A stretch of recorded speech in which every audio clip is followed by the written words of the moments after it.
Okay, stormwater rates. People kind of got their ire, their dander, and I guess the water rates are rising or have risen. And a lot of people not happy about that, council people included. So last night, Karen Gibson had the first of two meetings to address citizen concerns at Lake Ridge United Methodist Church. On the phone with us right now, Karen. Good morning. Good morning. How are you? Good morning. I'm good. How are y'all? Pretty good. Hey, so last night the meeting didn't it start like 5:30? 6:30. 6:30. Sorry. Okay, so you have another one tonight, and we want to invite everybody in your district, but anybody's welcome to come. Yeah. Sure. Yeah, we had people from all over last night. How many people did you have in attendance at the meeting? Oh my, I don't know. It was full. we had a lot of people there. We had a good attendance last night, and everybody stayed calm. We had a good discussion. It was a good meeting. What were some of the comments that you heard from some of the citizens? You know, Laura, it's the same. People are very frustrated. People want something different, obviously. They want a different, I think they're just wanting a different approach to it. And there's some different scenarios out there that we're going to look at. I don't know what any of the other council members, other than the mayor, I do know that he's looking at a different way to look at it, and I like where he's going with it. We're just going to see how the numbers work and go from there.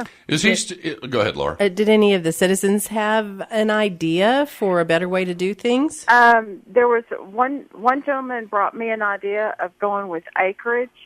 I'm going to look at it. I don't know if it'll work, but I'm certainly going to look at it. I promised them I'll take everything back to the staff and see if the numbers would work, and that's what I'm going to do. Is Mayor still kind of trying to pin the tail on the donkey as far as like rolling it, putting it back to where it's part of property taxes? No, but you know what? It was really funny because last night there was more than one. Several people said put it on property taxes. Now, I think going forward that would be an option on projects going forward. But what's in there now, I'm not sure that that's an option.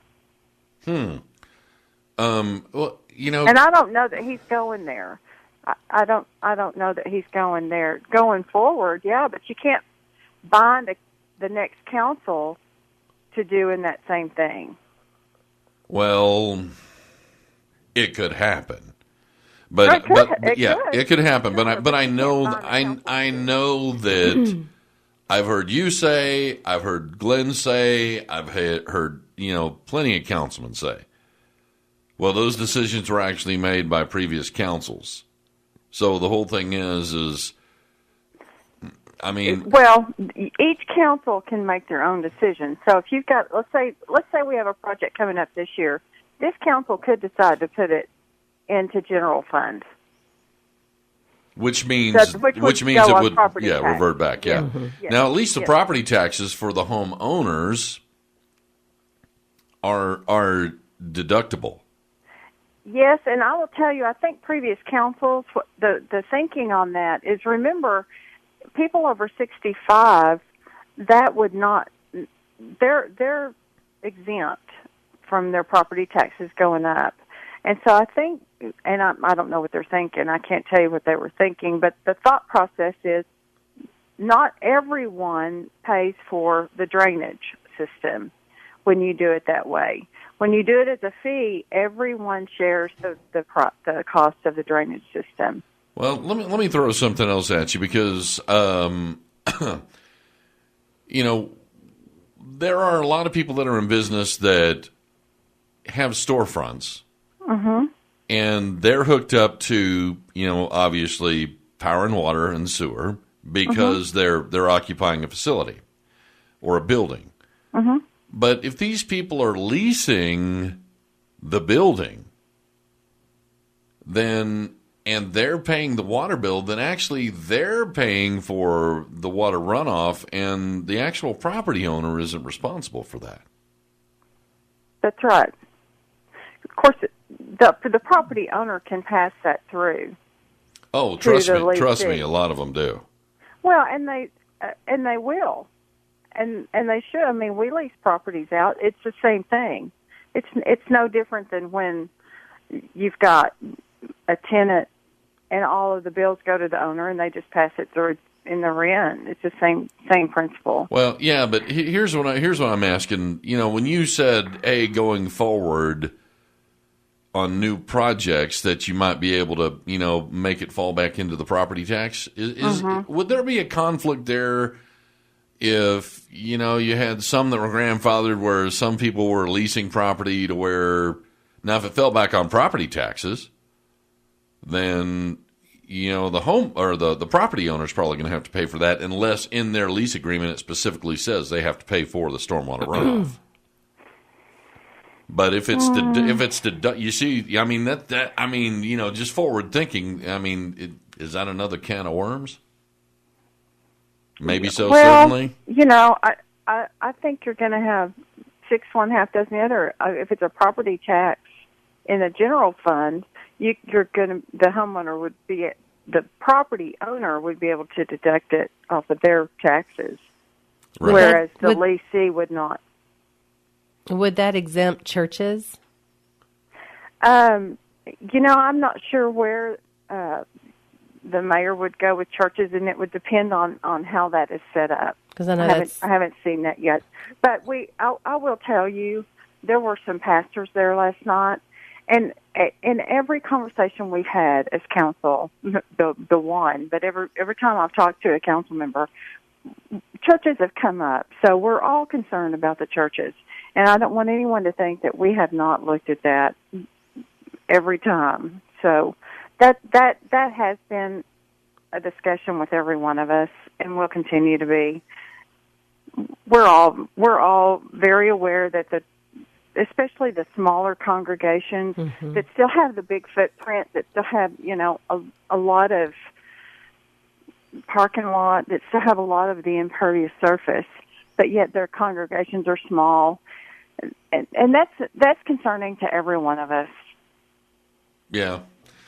Well, Karen, I'll tell you, I mean, I really don't envy your position and the task that you guys have ahead of you. I mean, here's what I think we ought to do. We ought to pass the hat for, you know, some fresh hair plugs for all you guys because, you know, I know you guys have pulled a few hairs out over this deal. Well, you know, you just got to figure out what to do. And I said last night, sometimes when you see something on paper, and this is the way I see it, it just doesn't really work the way you saw that it would on paper. Mm-hmm. And in my opinion, that's what has happened here. I don't think this was a mistake at all. I mean, you had 2 committees look at it thoroughly, but it just didn't turn out, in my opinion, the way I thought it should. Well, it's kind of like surgery, you know? You go into surgery and it's just like, you get opened up and it's just like, this is what we found. Right. And so now we just have to go in and, once again, here's that word, tweak it. You just got to go in and move some things around to make it work. And that's what we're doing. And that's okay. And we will. But we've had one meeting as a council. And so I know people are frustrated, and I know they want it done right now, but they've got to give us a little bit of time. And having these meetings has helped me understand what the people in my district are frustrated about. And so I'll just take that back and work with that. Well, the greatest, I think the greatest potential of these meetings comes with, you know, we're all hoping for and I'm you know, we're all keeping our fingers crossed that this will happen. Through the process of all the discourse and people coming up with something, and, you know, a lot of people have different ideas, but then, you know, you can have a variation of idea, and then finally it's going to, lightning strikes, and you have this aha moment. And then, you know, I mean, you know what I'm saying? And it's just like, then we're all, you know, it's like we're going to make the discovery and we're going to figure it out, hopefully. I think that's what everybody's hoping for with this thing. Well, there's an answer out there. We've just got to find it. And, you know, one thing a lot of people don't understand, and at these meetings we had 2 people, they don't understand that they can file an appeal form. And they're telling me their scenario. I just tell them you need to file an appeal form. And so some people just don't understand that they can do that. And, and that's what they need to do. You know what? If you will, email me a link to, or we need to get some sort of like hyperlink where you can, get just like look us up and then read about what's going on, and then you can just click on it, hyperlinks right to the appeal form. How do you appeal?